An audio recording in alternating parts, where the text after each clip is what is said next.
Hello everyone, I just hit 2,000 subscribers. I thank each and every one of you for subscribing to my channel and continuing to tune into my videos. Today I'm going to show you the best possible game you could ever run on the Mini. It is none other than a great unreleased Super Nintendo game, and after this I'm going to get into some more obscure games. We're going to load core. I'm going to load the Super Nintendo core. Load content, start directory, dummy, SNES, and I'll magically load this game that is probably the best game you ever played. No, it's not 3 Ninjas Kick Back. It's even better than that. It is Steven Seagal is the final option. This game is so great that it literally led to the downfall of a company. You'll never hear about this company again, Tech Magic. They put so much into this, so much faith, and it just didn't pay off. They banked on the marketability of Steven Seagal as an action star, and by the time the game was really coming to fruition, his career was almost direct-to-video at that point. I have to say, I got a kick out of checking this game out, though. I mean, look at this. And Steven Seagal had absolutely nothing to do with this game, by the way. This is not even Steven Seagal as a digitized character. It's just a look-alike. Yeah, they couldn't even get the real Steven Seagal to stand in for the game. One thing I have to say about this game is it has a actually incredible soundtrack to it, considering. Kind of reminds me of the Batman Forever games and such.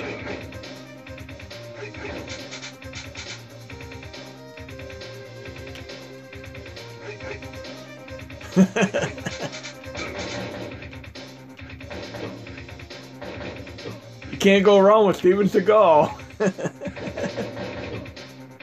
But I'm gonna load another game here.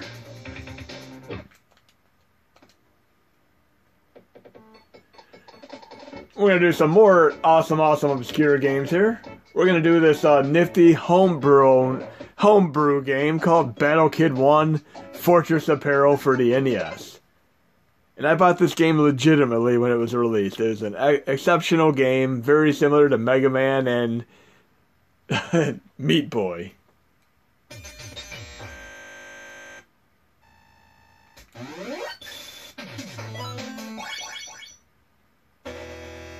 Look at it. You can play easy, normal, hard, very hard, unfair. No continues, no passwords.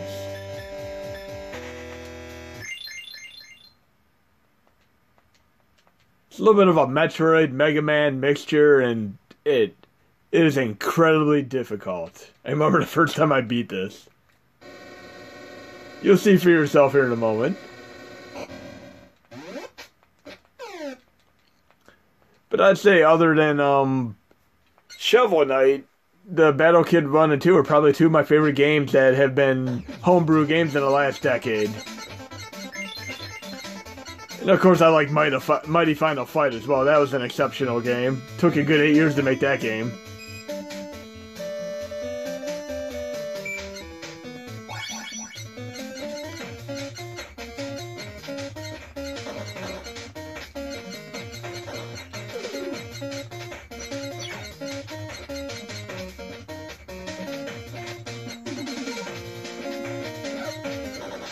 See that? How quickly you die. And it actually tracks how many deaths you have, too.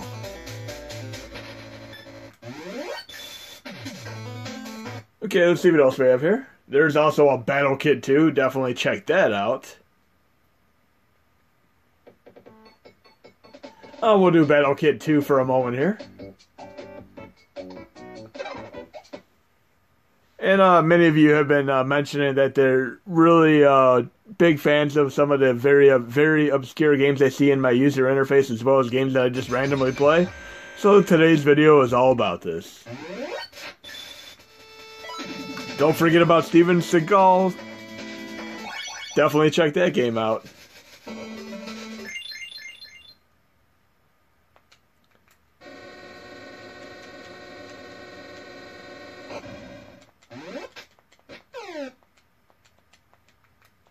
I love both Battle Kid 1 and 2. I mean, I put a lot of time into beating both of these.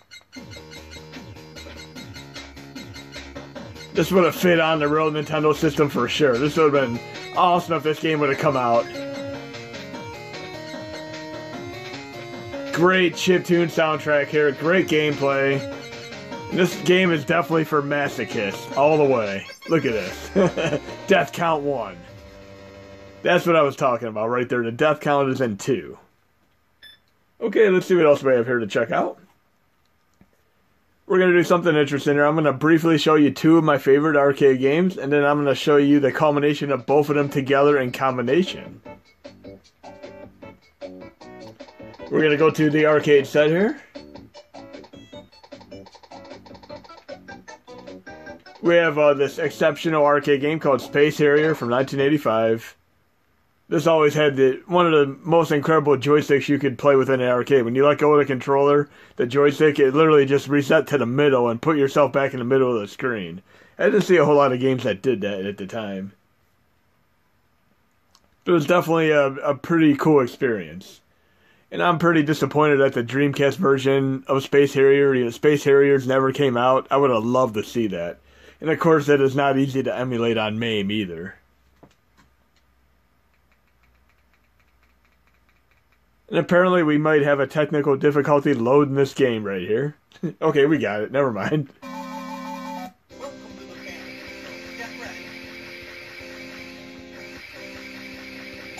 See, I'm letting go of the controller and it centers right back to the middle of the screen. It's really cool how it does that.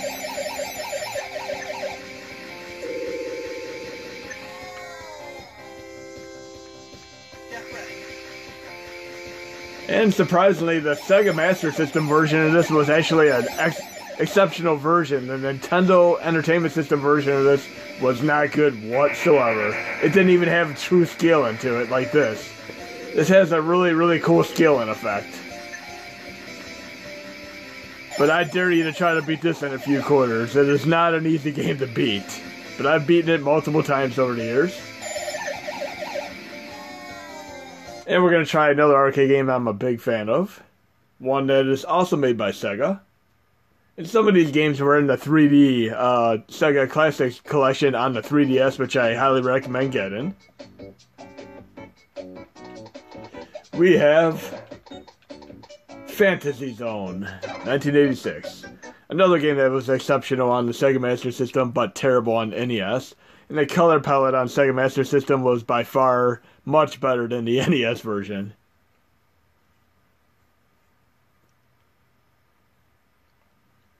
Again, I pulled my flash drive out without properly, safely removing it, so that's why I'm getting a little bit of a slower load time here. I mentioned this in one of my previous videos.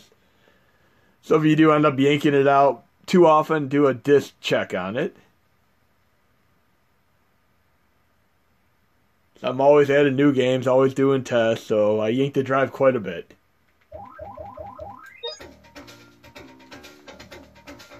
And again, the versions of this on the 3DS are actually the best versions there are. They have some really cool extra options to them, such as money that carries over as you get through the game. You can save it up and just go all out buying tons of stuff. Very, very catchy game. Exceptional graphics for the time. Real nice pastel style colors. Pastel. The idea is to defeat all these motherships here to have the enemies coming out of them. Then you'll fight an end boss. And you can also have shops throughout the levels to buy weapons and such. So we have Space Harrier and Fantasy Zone. 2 exceptional games here. But what would happen if you combine your chocolate and your peanut butter? Remember that commercial from the 80s?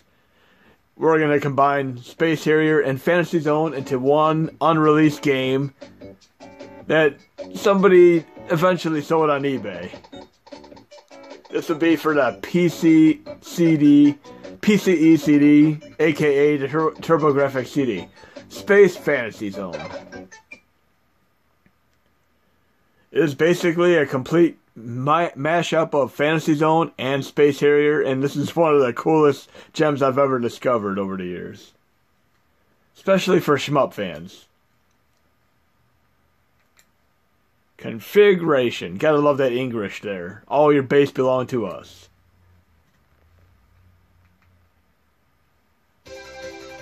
Here we have Space Harrier with a Fantasy Zone skin to it. I mean, this is awesome.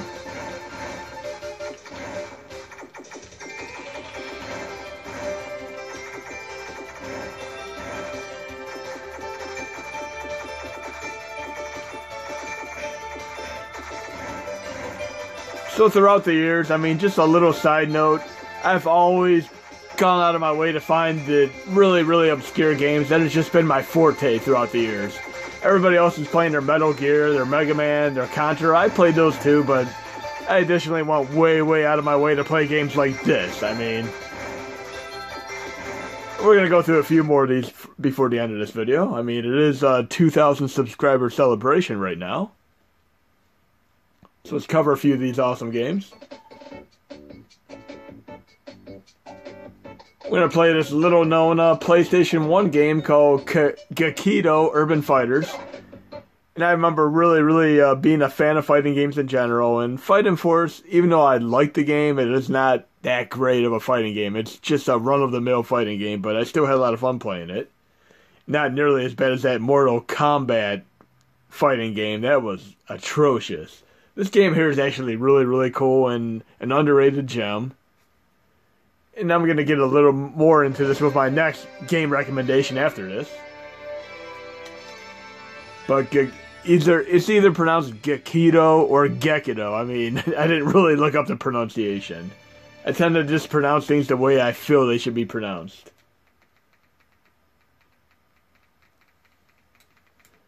But this game was notable for having quite a few moves.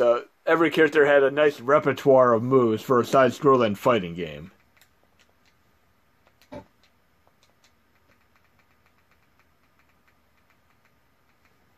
And I'm going to additionally try to get more into obscure games with my future videos. I'll try to pull at least 1 or 2 obscure games out of the hat for each of my videos.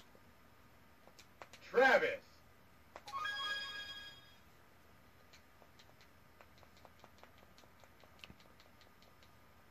This is definitely a case of a game that is obscure and underrated gem, because games like Streets of Rage and Final Fight were really mainstream, but this game was definitely not mainstream at the time.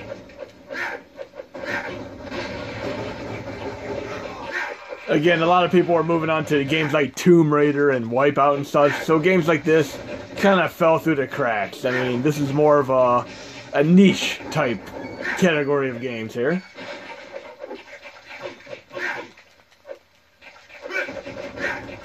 But very fun. Great beat 'em up game. They should have done something like this with Double Dragon.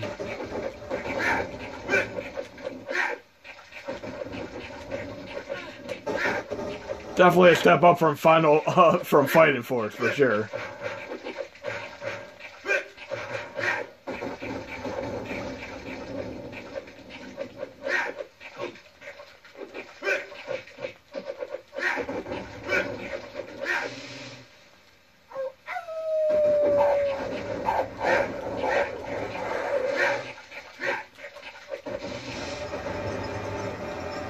Very fun game. I have fond memories of this game for sure.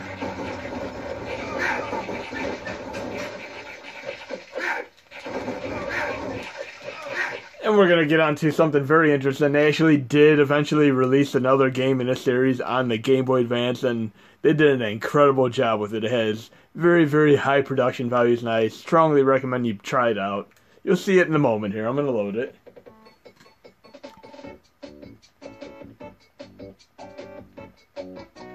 For Game Boy Advance, Gekido or Gekido Advance Kintaro's Revenge. As I said, this has exceptional production values. You ever play a game where you might not want to have to wait through the menus? There is a little option in RetroArch you could use. You go into Input.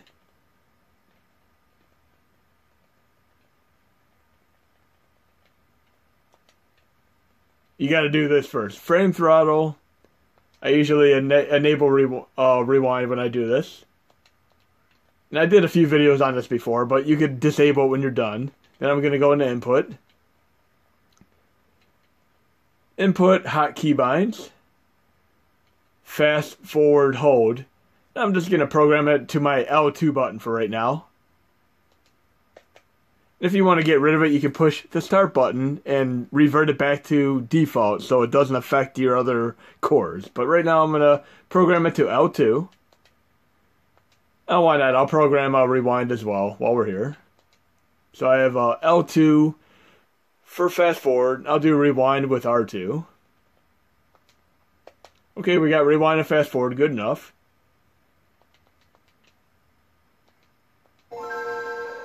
Now I can actually hold L2 and fast forward right through the menus. Not have to wait around. This is great for RPG games and some of the golf games.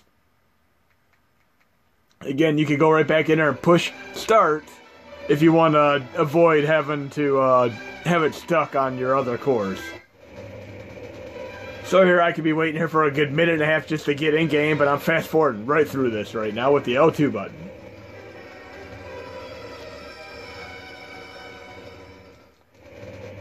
And you can actually have some incredible fun with the rewind button. I will show you a very specific arcade game that will blow your mind as far as what happens when you use the rewind on it.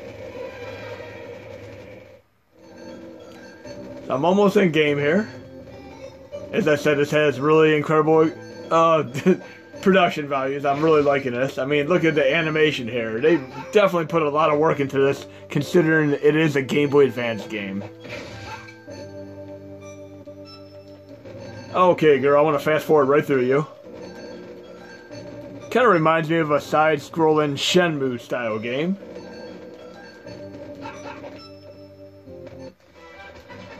Fast forward, here we come.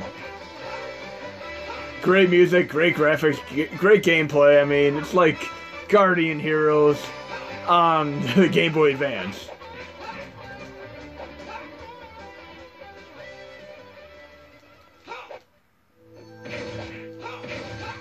So this is Gekido for Game Boy Advance. Definitely check it out. I'm a big shmup and a big racing game fan. I'm going to show you one of my favorite racing games, which I consider extremely obscure. And I had an incredible, difficult time trying to buy this game legitimately when it came out, because it was such a limited release in the United States. And some of these games are actually ripped. I ripped the audio and videos out of them. This is pre-USB host. So I have a 35 megabyte version of RC to Go, which is a great, incredible RC Pro-M Cobra Triangle style racing game. And I did do an obscure racing game video a while back for the NES Classic, but if you want to see that video, go back and check it out, but I'm always moving forward with new videos, regardless. And I swear the announcer for a lot of games, such as Wave Race, Hydro Thunder, and even this, they sound like they're the same guy. But if you like RC Pro-Am or Cobra Triangle, them great early rare games, you're going to definitely like this game.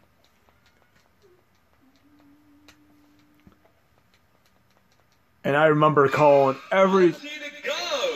Hydro Thunder, Wave Race. Is that the same guy? You tell me. Both left. Please input your name. John Rowe, left beginner. Proceed select. Round one. And here we go. You got right to the park. Try to complete the And you can actually earn money and level up your cars between levels. But look at this. This is a great RC Pro-Am style experience on the PlayStation 1. And you can't beat this.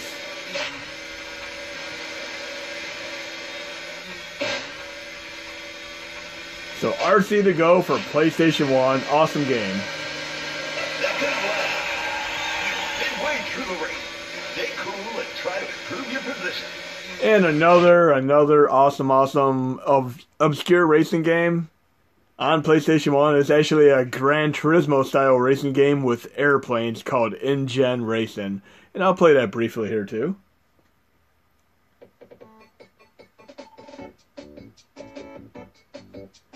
It is yet another game that I ripped.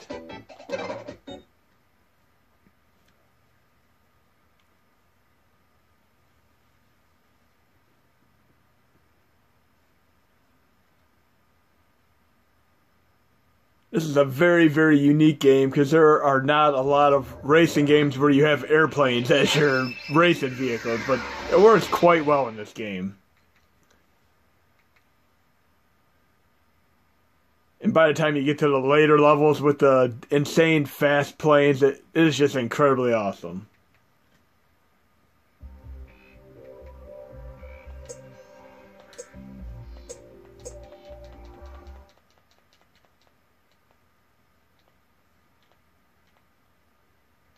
And I'm a fan of trying out about any racing game you can imagine.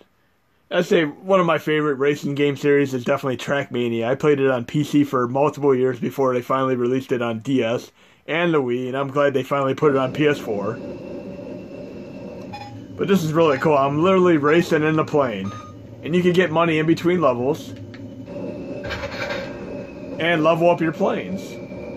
This is awesome.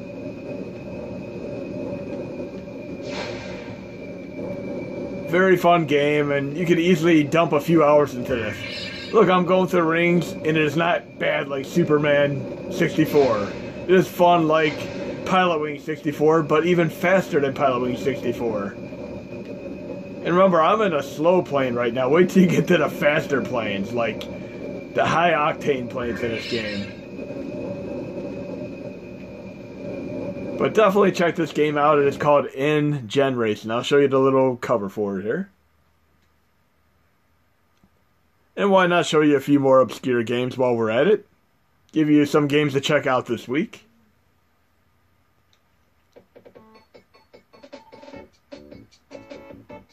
Here we go, In-Gen Racing. Now for those of you who are big Bomberman fans, this is the best Bomberman style game you could ever play. It's called Silent Bomber, also on PlayStation 1. And when I first got this game many years ago, I played it from beginning to end, non-stop until I beat it. It's just a fun game. And like Bomberman, you actually upgrade your character and get all kinds of new bombing style abilities. So this is what I call Bomberman Extreme in essence. And we might have one or two more obscure games to go over. Then I'm going to go over something brief of my core set update.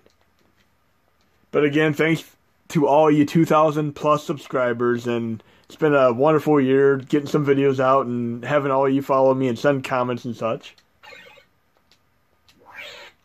Okay, we're going to try out this Bomberman style game here.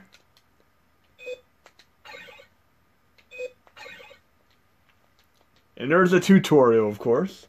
I'm the type of person who just goes right into the game, and then later on I'll read the manual and or do the tutorial. I just want to play the game.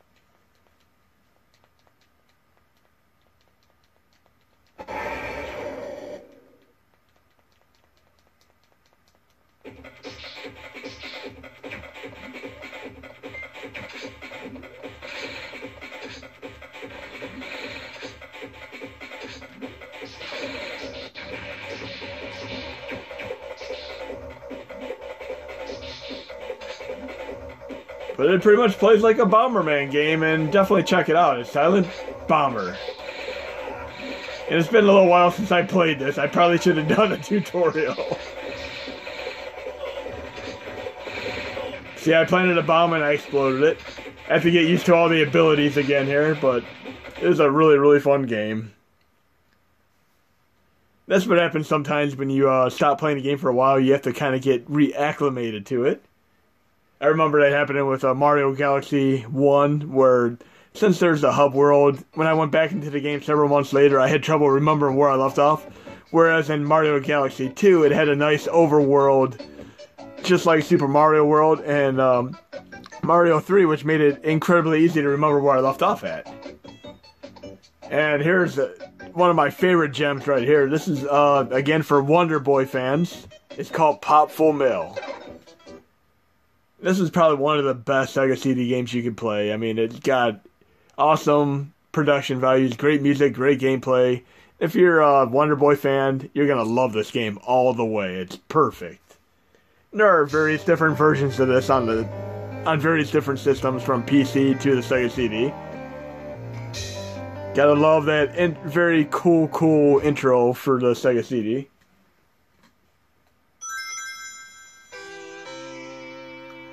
But this is yet another game you can dump a few hours into. It's a great Wonder Boy adventure, hack and slash, side-scrolling style game. And look, it's working designs. I mean, what bad game has working designs ever made? They're the king of doing translations. And like many Sega CD games, it has a truly pumping, energetic soundtrack. Gets you right into the game. The original game by Falcom. Of course, they made the Dragon Slayer series. Can't go wrong with a combination of Falcom and working designs.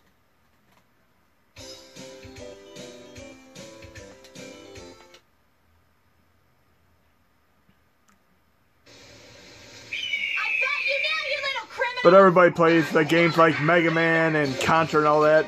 But then you find the less known series such as Wonder Boy, and I've actually went out and played every single version of Wonder Boy you could possibly play. And this game here definitely fits into the profile of a Wonder Boy style game. Let's check this out for a moment here.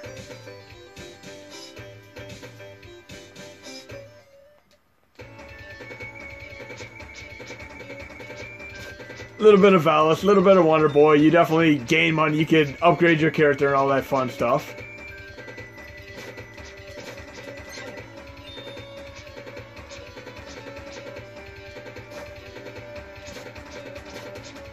This game was not on the Sega Genesis. I mean, a lot of Sega CD games were on the Genesis first, and you could actually have fun comparing the two different versions, but this is actually very much exclusive to the Sega CD only. Hey! Hey you! Help! What was that? But this is Popful Mail, definitely.